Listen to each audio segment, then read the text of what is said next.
Desk కూడా alert. Adilabad జిల్లాకు సంబంధించి ఉమ్మడి ఆదిలాబాద్ జిల్లాకు వెళ్తాను.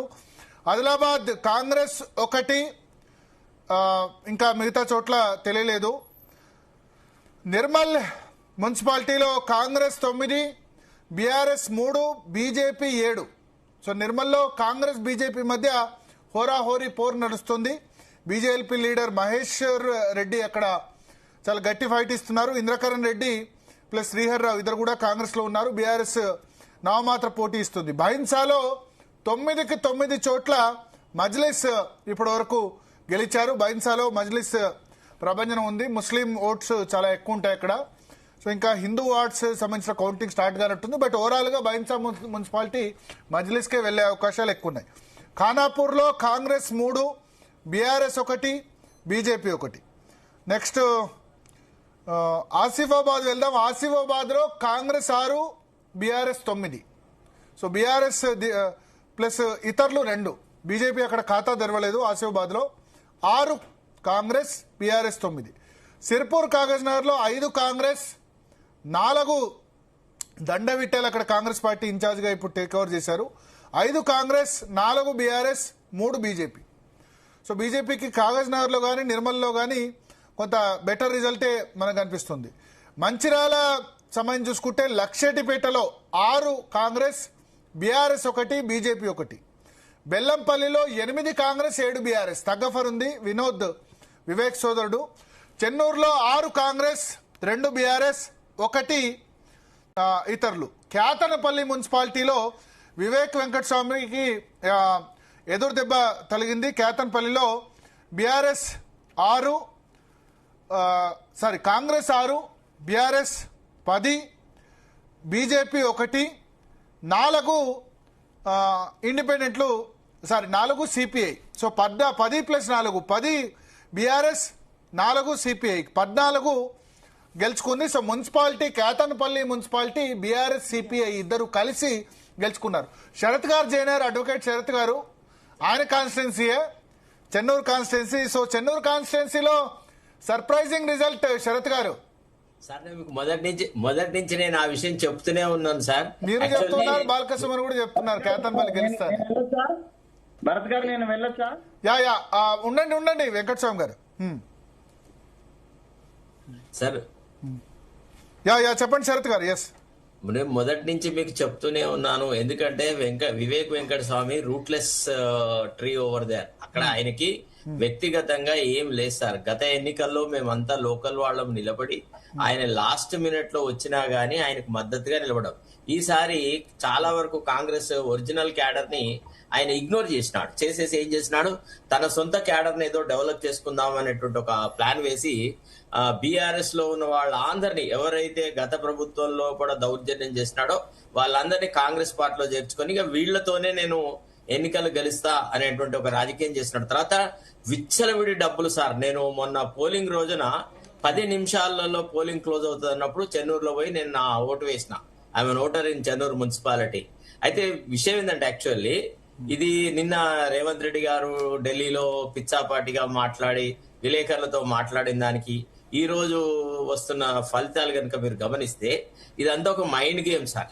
అంటే ప్రతిపక్షాలను లేవకుండా చేయాలా, మొత్తం నేనే బ్రహ్మాండంగా చేస్తున్నానని చెప్పుకుంటే తప్ప పార్టీ హైకమాండ్ మీద స్వే ఉండదు అనేటువంటి ఒక యాంగిల్లో అన్ని రకరకాల విషయాలు మాట్లాడండి. ఇప్పుడు మీరు గనక నిన్నటి ముఖ్యమంత్రి పిచ్చాపాటి సమావేశాన్ని ఈ రోజు వస్తున్న రిజల్ట్స్ ని కనుక చూస్తుంటే వాస్తవాన్ని నుంచి వాళ్ళు ఎంత దూరంగా ప్రయాణించినారో మీరు చూడండి.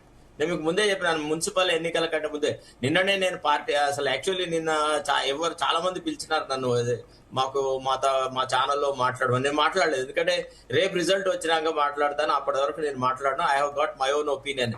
మీకు ముందే చెప్పినాను ఏమని, Congress is facing an adverse situation. It is not that cake walk for them. సరే రూలింగ్ పార్టీ ఎంత ఎక్కువగా సార్ మీరు నమ్ముతారో నమ్మారో పోలీస్ యంత్రాంగం పూర్తిగా కాంగ్రెస్ కార్యకర్త లాగా పనిచేస్తున్నారు సార్. ఇవాళ BJP performance also would have been better. కానీ బీజేపీ పర్ఫార్మెన్స్ కూడా బాగుంది ఓవరాల్ గా ఉంది. అంటే చెప్తున్నాను ఓవరాల్ గా ఇప్పుడు నల్గొండలో, దేవరకొండలో, యాదగిరిగుట్టలో, నల్గొండలో కూడా వాళ్ళు ఖాతా తెరిచిన పరిస్థితి. నేను చెప్తున్నాను కదా సార్. యాక్చువల్లీ అయితే నారాయణపేట మున్సిపాలిటీ బీజేపీకి వస్తుంది.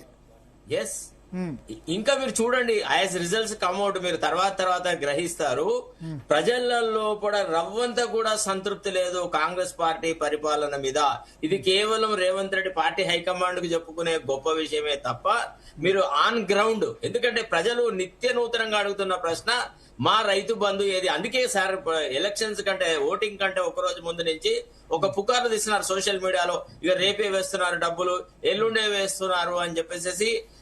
ఈవెన్ పోలింగ్ రోజున కూడా మొన్న 11వ తారీఖు నాడు కూడా మీకు సోషల్ మీడియా అంతా ప్రచారం చేస్తున్నారు. అయిపోయింది కథం, 9,000 కోట్ల రూపాయలు జమ అయినాయి, రెడీ ఉన్నాయి, ఇప్పుడు ఏ రాత్రి వరకైనా వేయొచ్చు అని కాంగ్రెస్ చెంచా సోషల్ మీడియాస్లలో ప్రచారం చేస్తున్నారు. అయినా సరే ప్రజలు ఎంత స్కెప్టికల్ గా ఉండాలో అంత స్కెప్టికల్ గా ఉన్నారు. రేవంత్ రెడ్డికి ప్రజల పట్ల ఉన్న నిబద్ధత మీద ప్రజలకు ఇంకా డౌట్ ఉంది. ఇంకా కొద్దిగా లైటింగ్ ఇంప్రూవ్ చేసుకోండి. లైటింగ్ కొంత డిఫెక్ట్ ఉంది, మీరు సరిగ్గా ఫేస్ కనబడట్లేదు.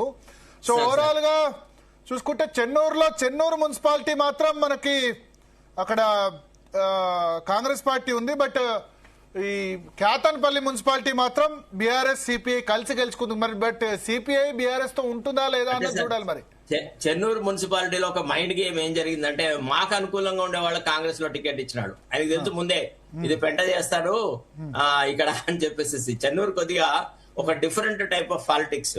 అంటే చెన్నూరులో ఎంతైతే అంటే బీఆర్ఎస్ వాళ్ళని తీసుకొని టికెట్లు ఇచ్చేటువంటి ప్రక్రియ ఉందో అంత చేయలేదు, భయపడ్డాడు. చెన్నూరులో చేస్తే కొద్దిగా అది మొదటి నుంచి రాజకీయంగా బాగా చురుకైన ప్రదేశము, ఆయనను ఎట్లా చేయడాలో అట్లా చేస్తారన్న ఉద్దేశంతో ఏం చేసినాడంటే మాకు సంబంధించిన వాళ్ళకే టికెట్లు ఇచ్చారు. సో దట్ మేము డైరెక్ట్ గా పోయి నెగటివ్ గా మంత్రికి వ్యతిరేకంగా ప్రచారం చేయకుండా. కాబట్టి ఈసారి ఎన్నికల ప్రచారం నుంచి కొంత దూరంగా ఉండాల్సి వచ్చింది. ఎందుకంటే ఎవరు గెలిచినా మన వాళ్ళే, అంత మన వాళ్ళే అన్నట్టుగా చూసినాం. ఇదే పరిస్థితి రేపు ఎమ్మెల్యే ఎలక్షన్స్ కు ఉండదు. మీరు చూడండి ఇప్పుడే ఇట్లుందంటే, ఒకసారి బీఆర్ఎస్ గతంలో మున్సిపాలిటీస్లలో పర్ఫార్మెన్స్ ని, కాంగ్రెస్ ఈనాడు ఉన్న మున్సిపల్ పర్ఫార్మెన్స్ ని ఒకసారి చూడండి మీరు. తర్వాత నిన్న రేవంత్ రెడ్డి గారు మాట్లాడినట్టుగా అసలు బీఆర్ఎస్ కోలుకోనే లేదు అన్నాడు. తర్వాత బీజేపీ అనేది మాకు సమ ఉద్యోగం, అసలు బీజేపీ అనే దానికి తెలంగాణలో అప్పుడు పుట్టగతులు ఉండవని అన్నాడు. ఇవాళ మనం చూస్తున్న రిజల్ట్స్ ఏం చెప్తున్నాయి మనకు?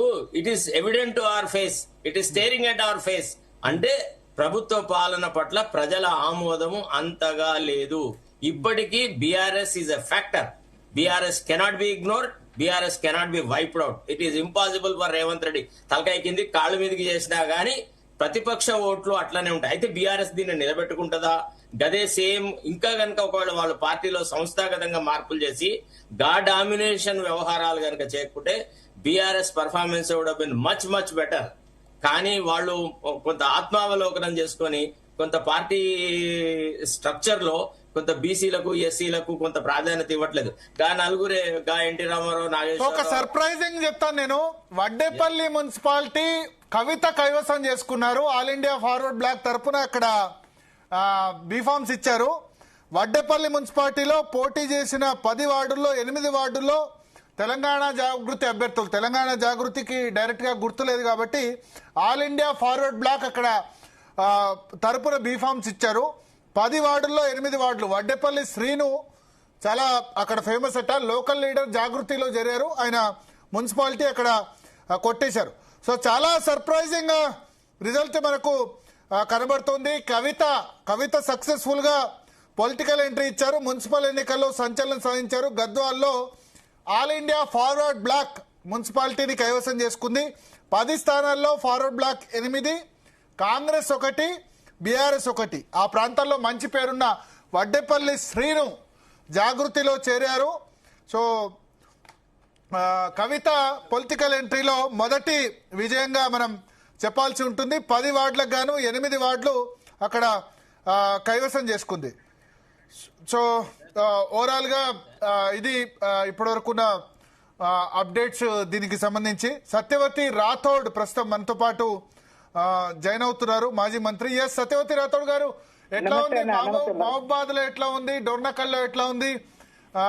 నేను ఇప్పటివరకు ఉన్న మహబూబాద్ చదివి వినిపిస్తాను. మహబూబాద్ లో ఇప్పటివరకు 2 బీఆర్ఎస్ 1 ఇండిపెండెంట్. మీ దగ్గర అప్డేట్ ఏమైనా ఉందా మహబూబాద్ మున్సిపాలిటీలో? అంటే మహబూబాద్ లో 5 బీఆర్ఎస్ వచ్చినాయి, ఇంకో 5 లీడ్ ఉంది. ఒకటి సిపిఐ వచ్చింది, ఒక ఇండిపెండెంట్ వచ్చింది.